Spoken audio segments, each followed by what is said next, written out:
আমি ছাত্ৰ আন্দোলনেৰ প্ৰয়োজনীয়তা বা ছাত্ৰ আন্দোলন ভিতৰে আমি সেই সমস্যাটা বৰ্তমান য'ত ছাত্ৰ আন্দোলনৰ আৰম্ভ হোৱাৰ এক নতুন দিগন্তৰ সৃষ্টি হৈছিল। আমি সেই সমস্যাটা বৰ্তমান পুনৰ স্বেচ্ছাসেৱী আন্দোলন বা যি আন্দোলন আৰম্ভ কৰি ভাৰতৰ প্ৰেক্ষাপটৰ নবাব নিৰ্মাণ আন্দোলনৰ পৰা আৰম্ভ কৰি অসমৰ প্ৰেক্ষাপটৰ অসম আন্দোলনৰ প্ৰেক্ষাপটৰ পৰা আৰম্ভ কৰি নতুন ধাৰাৰ সৃষ্টি কৰিছিল, এক নতুন জনজাগৰণৰ সৃষ্টি কৰিছিল, যি চিন্তা চৰ্চাৰ অসমৰ জনসাধাৰণক এক নতুন চিন্তাৰ উন্নয়ন ঘটাইছিল বা ৰাজনৈতিক কিছুমানভাৱে জাতীয়তাবাদী ভাৱধাৰাৰ।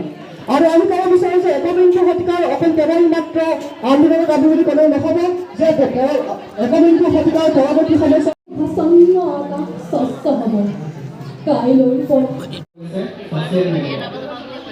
ছ'চিয়েল মিডিয়া গতিকে আমি প্ৰধানকৈ ইণ্টাৰনেটত চলা সামাজিক মাধ্যমখনকে বুজোঁ।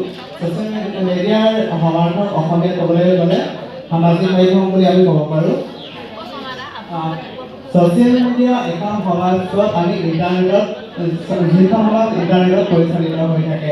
ইণ্টাৰনেটৰ জৰিয়তে আমি বিভিন্ন জনৰ লগত ইণ্টাৰেক্ট কৰিব পাৰোঁ,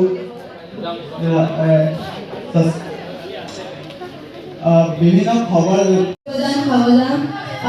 পাৰ্টি কৰি তেনেকুৱাই আহে। বনভোজ বুলি ক'লে মই এটাই ক'ব বিচাৰোঁ, বনভোজ বুলি ক'লে আমাৰ বিশেষকৈ মনত পৰে নৱেম্বৰ ডিচেম্বৰ মাহ। এই মাহ সকলো মানুহে পিকনিক খাবলৈ যায়। 1 জানুৱাৰীৰ পৰা বুলি ক'লে সকলোতে বনভোজ খোৱা আৰু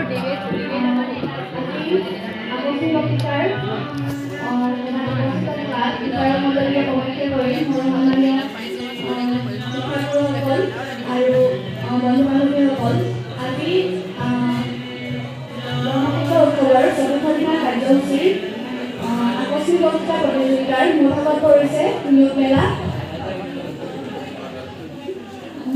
বুলি ক'লে আচলতে আমি যিসকল নিবনুৱা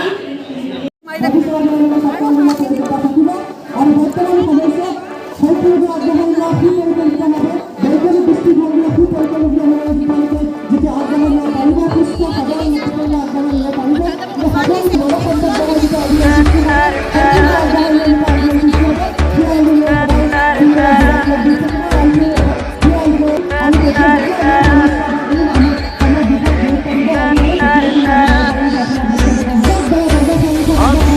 যাওঁ আমি জ্ঞানৰ পোহৰ বিচাৰি ডাঙৰৰ তলতে